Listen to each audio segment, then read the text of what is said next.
Salut, c'est Maureen, belge et fière de l'être, j'adore voyager et je crois que dans la vie tout est possible. Aujourd'hui, jour de confinement numéro 27, je vais vous raconter une histoire. Je vais vous raconter une histoire de Jacques Salomé qui s'appelle Le magicien des peurs. Voilà, j'ai repensé à cette histoire justement qui explique un petit peu comment trouver justement le message de chaque peur. Parce que hier dans ma vidéo, je vous disais que chaque peur était un message qu'il fallait, une fois qu'on avait accueilli la peur, qu'on lui avait fait de la place et qu'on avait euh, défini dans quel type de peur on était, trouver quel besoin avait besoin d'être justement respecté et pris en compte. Et voilà, donc c'est une chouette histoire. Vous aurez le lien, de toute façon, je vais faire un article, donc si vous voulez raconter cette histoire à vos enfants, vous pourrez la lire. Je vais la mettre aussi par écrit sur mon site. Alors, il était une seule fois, dans un des pays de notre monde, un homme que tout le monde appelait le magicien des peurs. Ce qu'il faut savoir, avant d'en dire plus, c'est que toutes les femmes, tous les hommes et tous les enfants de ce pays étaient habités par des peurs innombrables. Des peurs très anciennes venues du fond de l'humanité, quand les hommes ne connaissaient pas encore le rire, l'abandon, la confiance et l'amour. Des peurs plus récentes, issues de l'enfance de chacun, quand l'innocence d'un regard, l'étonnement d'une parole, l'émerveillement d'un geste ou l'épuisement d'un sourire se heurtent à l'incompréhensible de la réalité. Ce qui est sûr, c'est que chacun, dès qu'il entendait parler du magicien des peurs, n'hésitait pas à entreprendre un long voyage pour le rencontrer, espérant ainsi pouvoir faire disparaître et supprimer les peurs qu'il ou elle portait dans son corps, dans sa tête, ou simplement qui accompagnaient sa vie. Nul ne savait comment se déroulait la rencontre. Il y avait, chez ceux qui revenaient du voyage, beaucoup de pudeur à partager ce qu'ils avaient vécu. Ce qui est certain, c'est que le voyage du retour était toujours beaucoup plus long que celui de l'aller.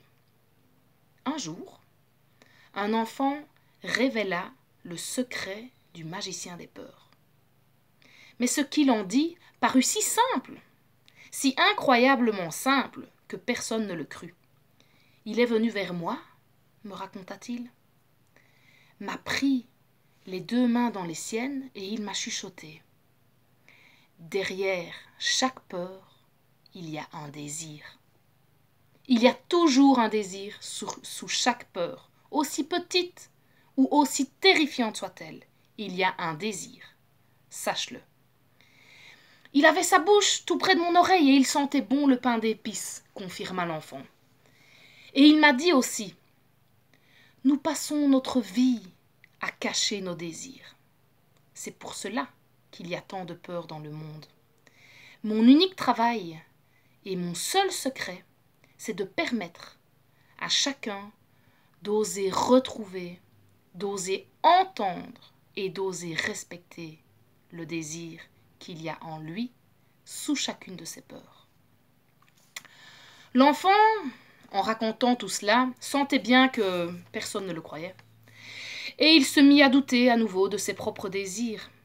Ce ne fut que bien des années plus tard qu'il retrouva la liberté de les entendre, de les accepter en lui, mais bon, ceci c'est déjà une autre histoire.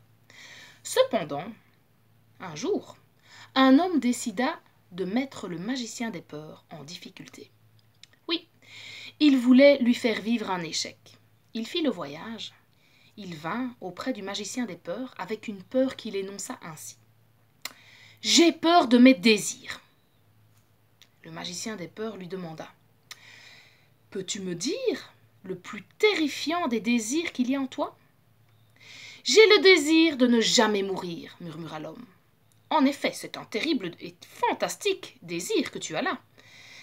Puis, après un long silence, le magicien des peurs suggéra.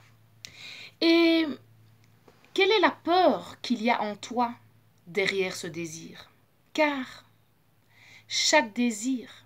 derrière chaque désir, il y a aussi une peur qui s'abrite. Et parfois même plusieurs peurs. L'homme répond d'un seul trait. J'ai peur de ne pas avoir le temps de vivre toute ma vie. Et quel est le désir de cette peur? Je voudrais vivre chaque instant de ma vie de la façon la plus intense, la plus vivante, la plus joyeuse, sans rien gaspiller. Voilà donc un désir le plus redoutable. Voilà donc ton désir le plus redoutable, murmura le magicien des peurs. Écoute-moi bien. Prends soin de ce désir. C'est un désir précieux et unique. Vivre chaque instant de sa vie de la façon la plus intense, la plus vivante et la plus joyeuse, sans rien gaspiller, c'est un très beau désir. Si tu lui fais une place réelle en toi, tu ne craindras plus de mourir. Va, tu peux rentrer chez toi. Vous qui lisez, qui écoutez du coup, pour vous qui écoutez, vous allez tout de suite me dire, alors chacun d'entre nous peut devenir le magicien des peurs. Bien sûr que c'est possible. Si chacun s'emploie à découvrir le désir qu'il y a en lui sous chacune de ses peurs, oui, chacun de nous peut oser découvrir, dire ou proposer ses désirs, à la seule condition d'accepter que tous nos désirs ne soient pas comblés. Chacun doit apprendre la différence entre un désir et sa réalisation. Alors, tous les désirs ne peuvent pas se réaliser, même si on le désire? Non. Tous les désirs ne peuvent pas se réaliser, seulement certains. Et nul ne sait à l'avance lequel de ces désirs sera seulement entendu, lequel sera comblé, lequel sera rejeté, lequel sera agrandi jusqu'au rire des étoiles. C'est ça le grand secret de la vie, d'être imprévisible, jamais asservie, et en même temps immensément ouverte et généreuse face aux désirs des humains. Car il y a des désirs qui ont besoin de rester à l'état de désir pour s'accomplir pleinement. Des rumeurs disent que le magicien des peurs pourrait passer un jour dans notre pays. Voilà, c'est une histoire qui est tirée du livre Contes à guérir, Contes à grandir de Jacques Salomé. J'espère que ça vous a plu et je vous dis donc à demain pour une prochaine vidéo. Salut, salut!